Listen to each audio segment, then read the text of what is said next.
மூத்தவன் எப்பவுமே தகப்பனோடு கூட இருந்தான். இளையவன் என்ன செஞ்சான்? தகப்பனிடத்துல வந்து தன்னுடைய பாகம், தனக்குரிய பங்கு, தனக்குரிய சொத்தை பிரிச்சு தரும்படியாய் தகப்பனாரிடத்துல கேட்கிறான். தகப்பனும் என்ன செய்கிறார்? பிரிச்சு கொடுத்துட்டார். ஆனா இவன் என்ன செய்தான்? அவற்றை எடுத்துக்கொண்டு தூர தேசத்துக்கு புறப்பட்டு போனான். துன்மார்க்கமாய் ஜீவனம் பண்ணினான். அப்போ ஆண்டவர் விரும்புகிறார், துன்மார்க்கனும் தன் துன்மார்க்கத்தில மரிச்சு போக விரும்பாத கர்த்தர். ஏனென்றால் துன்மார்க்கன் சாகிறது எனக்கு எவ்வளவேனும் பிரியமோ, அவன் தன் வழியை விட்டு திரும்பி பிழைப்பது அல்லவோ எனக்கு பிரியம் என்று கர்த்தராகிய ஆண்டவர் சொல்லுகிறார். எசேக்கியேல் 18வது அதிகாரத்திலே 23வது வசனத்திலே. அப்படியாய் இவன் துன்மார்க்கமான வாழ்க்கை வாழ்ந்தான். இப்போ இவனுக்கு குறைவுபட தொடங்குகிறது. அவன் கொண்டு வந்த சொத்துக்கள், கொண்டு வந்த சகல ஆஸ்தி அந்தஸ்துக்கள், அப்பாடத்துல இருந்து எடுத்துக்கொண்டு வந்த எல்லாம் குறைவுபட தொடங்குகிறது. இவனோடு கூட இருந்த நண்பர்கள் கூட இவனை விட்டு விலகி போனார்கள். பாருங்க, நம்மிடத்துல ஆஸ்தி அந்தஸ்து பணம் இருக்கும்போது அநேக உறவுகள் நம்மிடத்துல இருப்பார்கள். ஆனா இவற்றை நாங்க இழந்து போய் நாங்க ஏழையோடு கூட ஏழ்மையான நிலைமையில காணப்படும் போது எல்லாரும் நம்மளை விட்டுட்டு விலகி போயிடுவாங்க.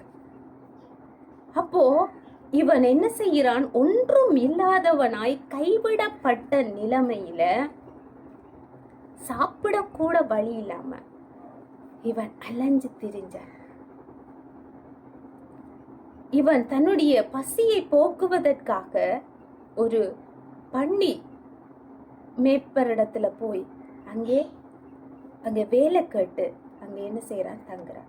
ஆனா அந்த பண்டி சாப்பிடுற தவிட்ட கூட சாப்பிட முடியாத ஒரு நிலைமையில தான் அவனுக்கு உணர்வு வருகுது, நான் எங்களோட அப்பா வீட்டுல போவேன், அங்க மிகுதியான சாப்பாடு இருக்கு, மிஞ்சி கொட்டுவாங்க, ஆனா நான் சாப்பிட்றதுக்கு கூட இங்கே ஒருவேளை சாப்பாடுக்கு கூட கஷ்டப்படுறேன்னு சொல்லி இவனுக்கு உணர்வு தெளியுது. அப்போ 18வது வசனம் லூக்கா 15வது அதிகாரத்துல, நான் எழுந்து என் தகப்பனிடத்திற்கு போய், தகப்பனே, பரத்துக்கு விரோதமாகவும் உமக்கு விரோதமாகவும் பாவம் செய்தேன், இனிமேல் உம்முடைய குமாரன் என்று சொல்லப்படுவதற்கு நான் பாத்திரன் அல்ல, உம்முடைய கூலிக்காரரில் ஒருவனாக என்னை வைத்துக் கொள்ளும் என்பேன் என்று சொன்னான். என்று சொல்லி இவன் என்ன செய்யறான்? உணர்வடைந்து தகப்பனிடத்துல திரும்பி போகிறான். அங்க தகப்பன் வழி மேல விழி வைத்து இவனுக்காக காத்திருக்கிறார். என்ற பிள்ளை எப்ப வருவான், எப்ப வருவான், என்னை தேடி வருவான் என்று அவன் தூரத்துல வரும்போதே அவனை கண்டு ஓடி போய் கட்டி அணைத்து முத்தமிட்டு அவனுக்குரிய வஸ்திரத்தை, அவனுக்குரிய மோதிரத்தை, அவனுக்குரிய விருந்த அங்கே தகப்பன் ஏற்பாடு செய்தார். ஆமென்.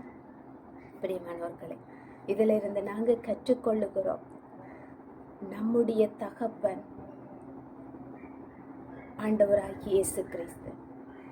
அவர் எனக்கு மாத்திரமல்ல, இந்த பூமி அத்தனைக்கும், ஏனென்றால் வேதம் சொல்லுகிறது பூமியும் அதன் நிறைவும் கர்த்தருடையது.